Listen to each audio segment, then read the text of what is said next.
Hello everyone, and welcome to today's video. Today we will be checking out CHOCH and why our CHOCH are probably not working or why they're not being held.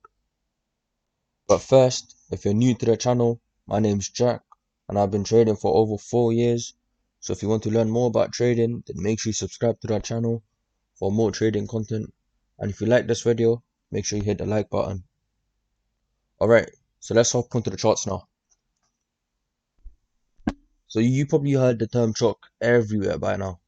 But let's go through it so we're on the same page. Alright, so what is a CHOCH? A CHOCH is the first sign of a reversal. So what do I mean? So as we can see over here, I have this marked out. This is a bearish CHOCH and this is a bullish CHOCH. So as we can see, let's just say this was a supply zone. Price comes into it, breaks the low and taps into the high and goes down again. Now this is a bullish CHOCH where price comes into a demand. We see this first sign of bullishness, so where price breaks below the low and breaks above the high, then comes back and pushes up. Make sense? Alright, so how can we use this in our trading? You probably know this by now, but we can have a 15 demand or 15-minute supply or demand zone marked out. Then we can go on to lower time frame.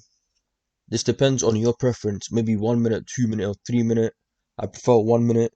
So what we can do is when price comes into a 50-minute demand, we can go on 1 minute time frame and can wait for this on the 1 minute, if that makes sense. Alright? Okay. So why are your CHOCHs not working? There may be two reasons. The first reason being there being no gap in between your CHOCHs. So what do I mean by this? If you have a bearish CHOCH, we need to have a bullish candle in the middle which has a gap.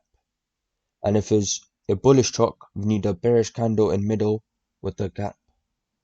So let me show you some examples to make it a bit more simpler. Alright, boom. So now let's imagine this is a 15-minute zone. It's not, but let's imagine this is, just to make it simpler. Alright, so now let's hop into 1 minute like we are on, and we can see it over here.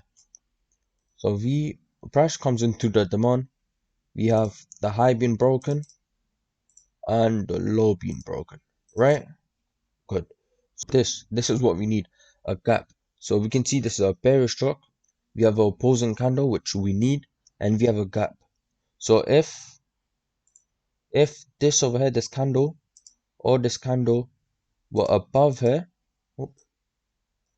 up here, and it had broke and it had done this, then I probably would have not considered this as a CHOCH, if that makes sense. Because although we have a gap, look at this, it doesn't break above this over here. Make sense? Alright, let me show you a bullish example. Alright, boom. Let's check this one out. So let's imagine this is a 15-minute demand and we are on a 1 minute time frame, okay? So what can we see here? Price comes into the zone, boom, you can see low. Although this candle here touches the low of this candle, which is fine because we still have a gap here and an opposing candle, right? Boom. And over here we can see we have opposing candle, a gap, and price breaks above it. So in this situation, what we can do, you can either mark this low or this wick of it, up to you. Place a trade, boom. What I personally do is wait for 1 MCC entry. So this is not the way I enter the trade. So 1 MCC is the way I trade. I don't want to give too much away on the YouTube video. If you're interested, go check out my ebook 2.0. That's the way I enter. But let's make this simple here. Boom. So we enter trade, and as we can see, price just pushes up. Right? Boom. Good. So now waiting for a proper break above or below. So what you might be doing is you might wait for a minor break instead of a true high or low break. So let me show you a couple more examples. Alright. Let me find some.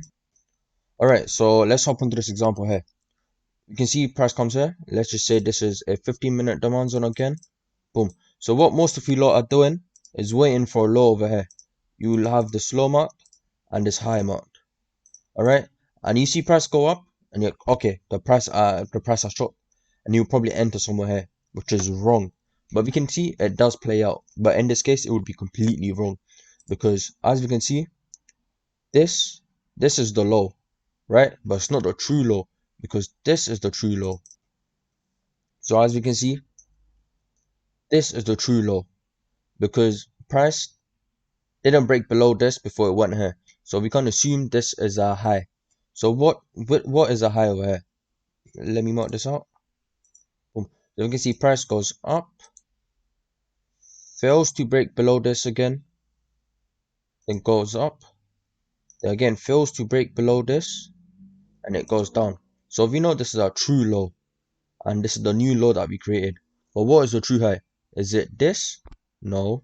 Is it this? No, because we failed to break below this. So the true high in this case would be this. So the chalk will be over here. Boom. Does that make sense? There we go. That'd be a true chalk. So what we can do in this scenario, mark this whole candle out and enter over here. But again, waiting for 1 MCC. Alright? Boom. And yeah, that's it. It's that simple. So what are the 2 reasons? 1, wait for a gap in a chalk, an opposing candle. If it's a bullish chalk, we need a bearish candle. If it's a bearish chalk, we need a bullish candle. And the second reason being a true high and a true low. Make sense? Alright. Anyways, that's the end of this video. Hope you guys enjoyed the video. If you did learn something new, make sure to like and subscribe to the channel. Follow me on Instagram, fx.jack. And if you want to learn more about trading, check out my ebook 2.0 where I explain certain things such as value of volume, my 2 entry models, EM1, EM2, and what 1 MCC candles are. Yep. Anyways, have a good day, guys.